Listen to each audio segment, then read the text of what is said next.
Good morning, guys and girls. I'm Pete from Centre Gravity, and this morning we've got the Design 911 Sport Classic 997 here for some suspension work. We're going to start the process with our evaluation drive to shake the car down and see how she performs before we get started, with a view today that we're going to fit some Design 911 OE match suspension components. That's the PASM replacement dampers and some Eibach springs and other components that you'll see, with a view to see how they perform compared to a standard PASM car, and then we will re-evaluate the car at the end of the process to compare the two.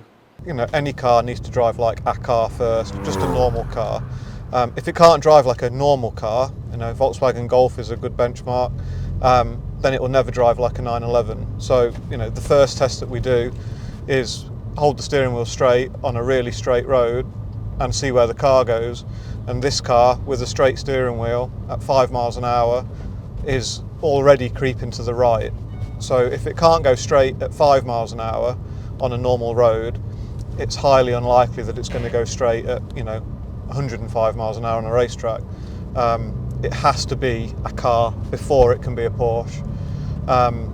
So all cars go through the same evaluation, whether it's, you know, a bog standard, out the box, vanilla, you know, Volkswagen Golf, or an all singing, all dancing, you know, GT3 RS that's ready for circuit.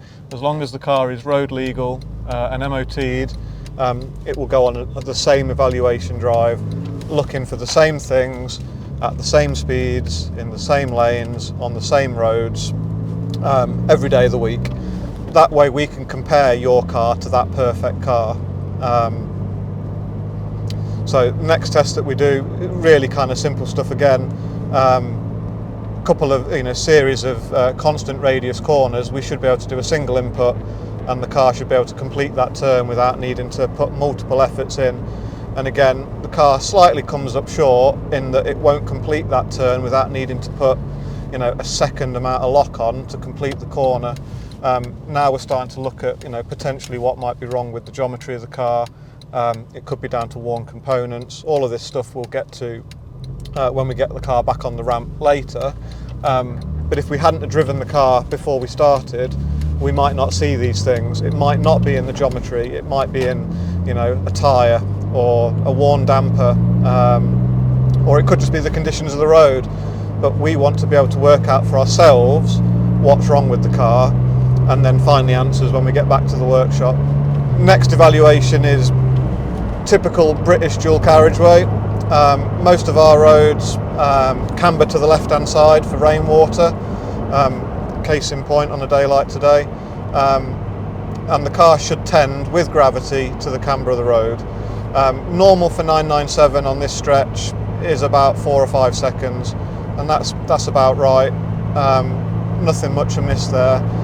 The only thing that is a bit of a miss is that every time we're hitting an undulation or a cat's eye or a change in the surface, the rear of the car is moving around sideways underneath us. I can feel it in my bum, I can feel it in my shoulder blades.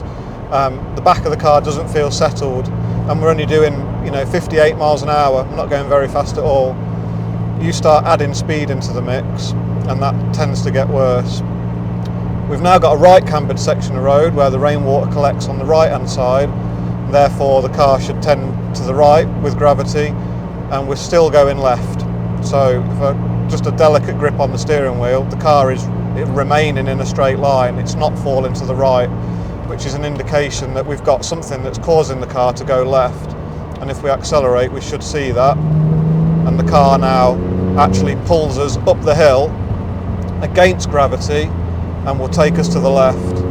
So the back of the car is steering the front of the car for us.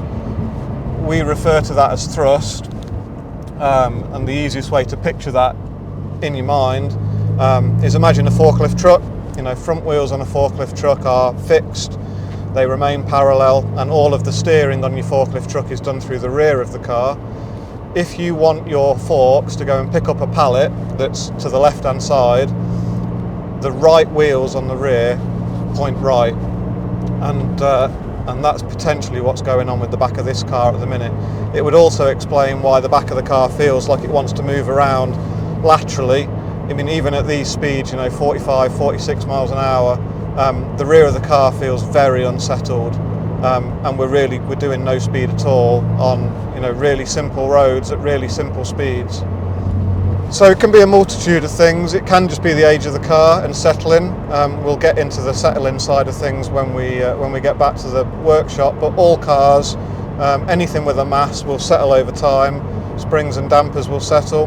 Obviously, the car has done, nearly 90,000 miles now, and is 19 years old. So it's going to have a history that potentially the owner is not aware of. Some things are documented, many things are documented with a 911, but not everything. So it can just be down to settling and age. It can be down to worn components, so the car might have bushes or ball joints that are worn out, and as soon as we start to put load on those, we will exploit any of those play tolerances in the car. Just to interrupt myself, we're now on a section of bumpy B road. I don't know whether you can pan to the sort of road that we're on. So it's a typical British bumpy B road, and the car feels very, very nervous now. Again, we're only doing 58 miles an hour, and the whole car is moving laterally side to side, to the point where it's a wet day, it's cold, it's damp, it's currently 4 degrees. I wouldn't want to let go of the steering wheel. The car is very unsettled from the back. Hopefully that's displayed by the ability of Tom being able to keep the camera steady, because the car will not settle. That's normally an indication that we've got either a broken damper on the back of the car, or something very, very wrong with the rear geometry. That typical road, we drive that road every day in these cars. Even in these conditions, sensibly we should be able to do national speed limit, and we were doing 58 miles an hour, and the car felt very, very nervous. Now obviously at this stage, again, we don't know the history of the car, we don't know the condition of any of the components, we don't know what the tyres are like, we don't know what tyres it's on, we don't know what the tread depth is like, we don't know what the geometry looks like. So there's a lot of variables that can play into why the car would behave like this. But the reason that we drive it before we investigate any of that is that it would be too easy to just take it in off the street, put it on the rig and measure the geometry, because potentially this might not be a geometry issue. It might be an issue with tyres, it might be an issue with dampers, it might be an issue with engine mounts. It might be as straightforward as that the tyre pressures haven't been set correctly. But I want to find out all of these things for myself using my butt and my hands, rather than using the equipment back at base to tell us what's wrong with it. We're going to find out for ourselves what's wrong with it, and we're going to use the equipment just to prove it.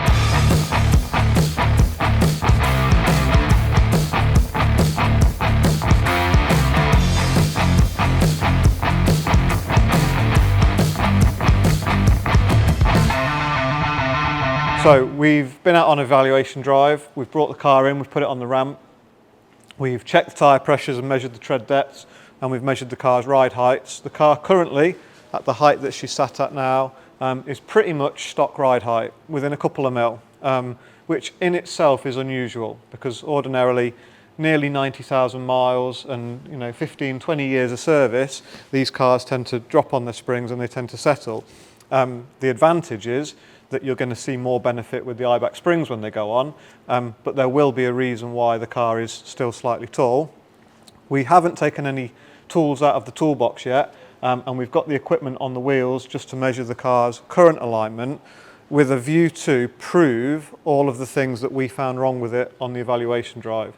So we drove the car this morning, we found what we thought was right and wrong with it, and we just want to use the equipment to prove that, which it absolutely does. 100% confirms what we found on the test drive, bar nothing. So what I would normally do with the customer is walk ourselves back through the evaluation drive to remind ourselves what the car did, and then use this over-exaggerated picture to describe why the car did that.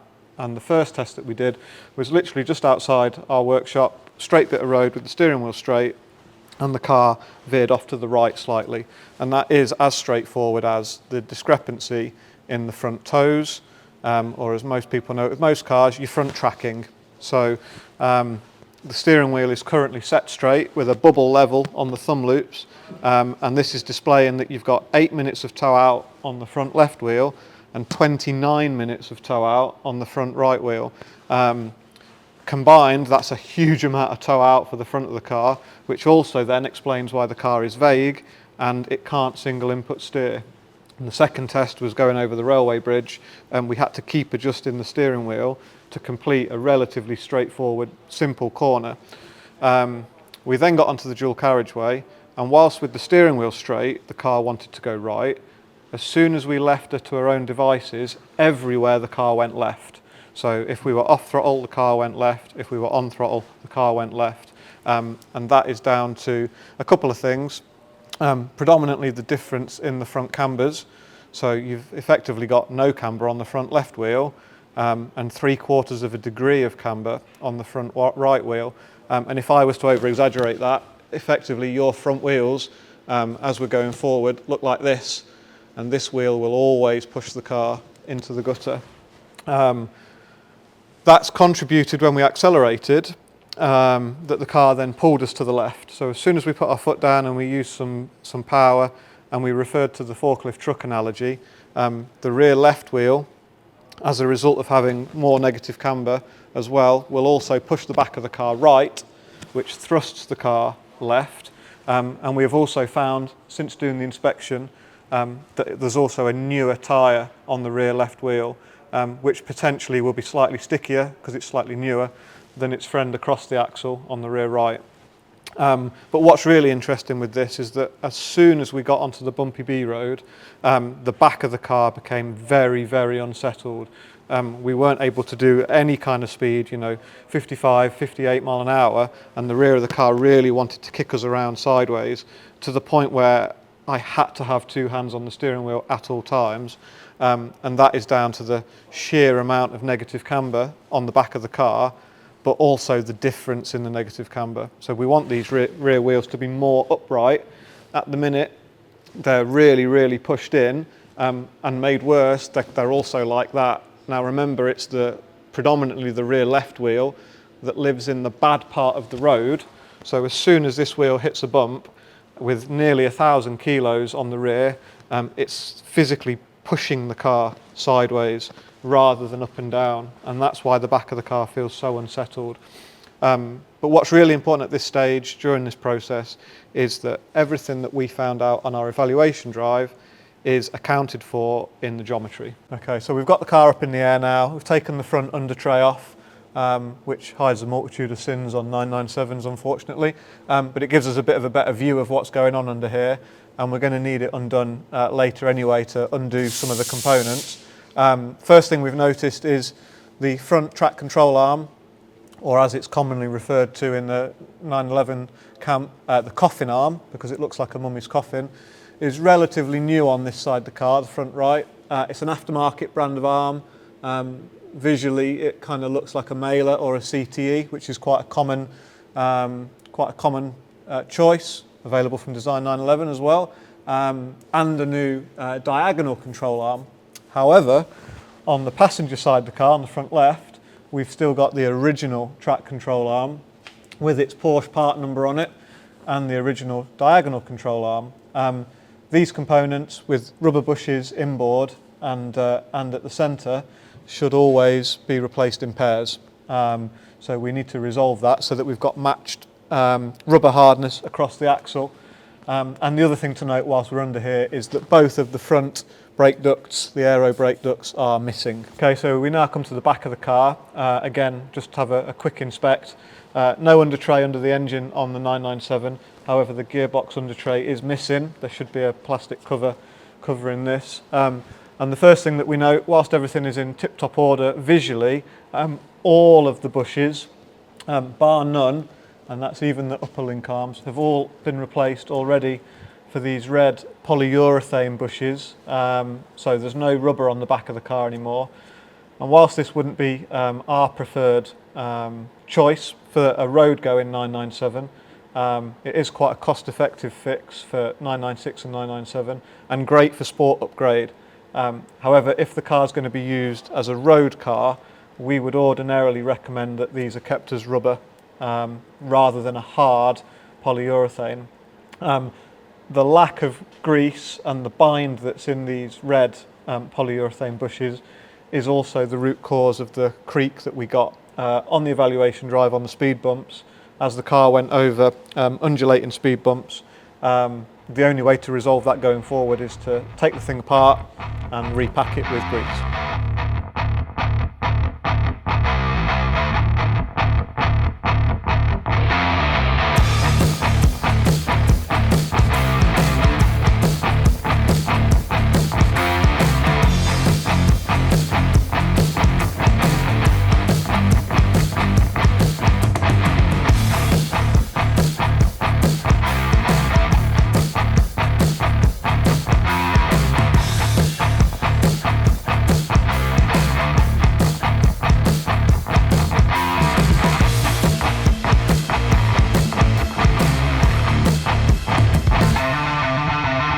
So when we measure our ride heights in terms of befores and afters and comparing it to where Porsche want the car to be, we always measure to the chassis, but we normally find customers want to reference a wheel arch gap. All they're interested in is this distance here.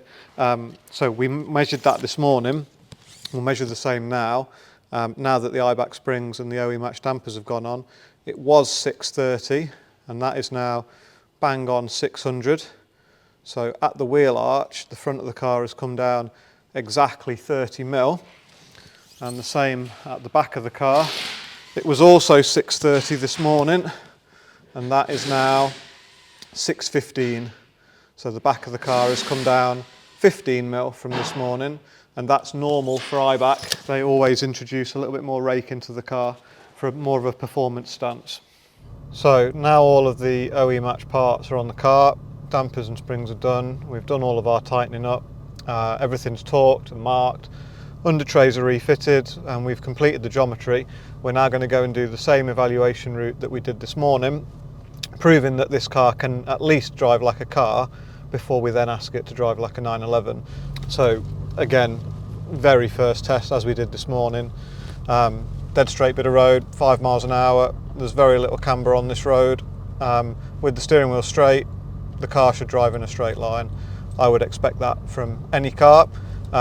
It's actually, a straight steering wheel is a byproduct of the job being done right. So if we do this test and the steering wheel isn't straight, it's normally an indication that something has gone wrong in the process. You know, steering wheel straight on a straight road, car drives in a straight line. First tick in the box. So even just going through that section of corners there, without even thinking about it, the car was able to do that effortlessly. You know, one single input, nice and smooth. No second attempt at finishing a corner off. It does it in one single motion. Now back onto the dual carriageway as we did this morning. And if you remember back to this morning, everywhere the car went left. So on the cambered road, the car went left. Left to our own devices, car went left. And if we accelerated, it went left even quicker. So again, comparing our car to that perfect normal car, the car should now do everything that I expect it to do. So it does everything that your normal car would do. And we've lost that lateral side-to-side motion from the rear. And you'll also notice going over these painted lines, the car is quiet. You know, this morning it was a little bit noisy. It'd kind of crash and bang over the painted white lines that are here, obviously, you know, designed to slow you down as a audible and, you know, physical deterrent for speed. Now the car just glides over them. You feel it a little bit through the steering wheel, but no noise.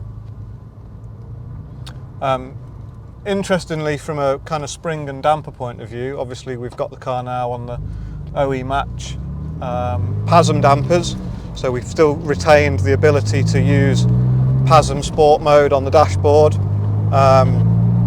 The advantage of the Eibach springs is obviously visually it gives the car a better stance, but also I believe that the Eibach Pro springs are a slightly softer rate than the standard PASM springs, and because they're progressive, you get 2 springs in one. The car is predominantly soft when we want it to be soft, but it stiffens up in a corner when you start to throw the weight around a little bit. However, compared to what we drove this morning, which was on tired, nearly 90,000 mile old dampers, the car feels much firmer than it was this morning, much more planted. I don't like using that word, it's kind of thrown around a little bit too much in the performance car circles, but the car feels a lot more settled. I can feel more what's going on through my hands, through the steering wheel and through my bum. But more interestingly, considering that we've still got those polyurethane bushes on the back of the car isn't uncomfortable, it's not crashy, it's not banging around. So we're going to get it on our bit of B road now, make sure that she behaves herself down there. And if you remember this morning, 58 miles an hour was pretty much as fast as I wanted to go in this car. Any quicker than that, and she really wanted to wag the tail. It was quite a nerve-wracking experience on old tired dampers and poor geometry. This car now should go down here effortlessly. It should be quiet, and we'll get a real feel for what those dampers feel like. So it's the same bit of road as we drove this morning, similar conditions. It was 4 degrees this morning, it's 5 degrees now, so very comparable. And it should be just nice and straightforward, simple. It should be delicate. It should be fingers and thumbs. We're now able to keep up and catch up with traffic, and hopefully even just down to how steady Tom's able to hold the camera. Compared to this morning, we're not getting thrown around quite so much. The car is more settled. I can place it on a white line. I can place it over a white line. It's not trying to pull me around. I've got the confidence that it's going to go where I ask it to go, and at any given moment it's not going to try and pull me into the gutter. So quite a stark improvement over what we had this morning. And again, the dampers feel really good. The car feels well managed. The wheels feel well managed. We're not out of sorts. We're currently in normal mode, so we're not in sport mode. Ordinarily with PASM, you'll find for most British roads, other than maybe the long sections of decent motorway or A road, you wouldn't ordinarily use PASM Sport, but it's a personal preference and it's there for those people that want to use it. So we've now come to the end of the day. Car is complete. We've just got back from our evaluation drive. As you can see, the car is now sporting a new ride height, so she looks a little bit different. But she's also got the OE Match dampers on the car, PASM dampers on the car, so we've been improving their performance compared to the outgoing old 90,000 mile PASM dampers. We've proven them on our damper tester that's improved the car as well. The car has dropped its ride height, 30mm at the front, 16mm at the back, and the alignment has changed as well, all for the better. The car now drives very differently to how it did this morning. The guys are now going to drive it home and they'll make their own opinions. They've not driven it yet and they will report back. But all in all, the car is now, clean bill of health going forward for many more road miles. And if you've got any other suspension questions, queries, or you're intrigued about what can be done with your 911, give us a shout at Centre Gravity.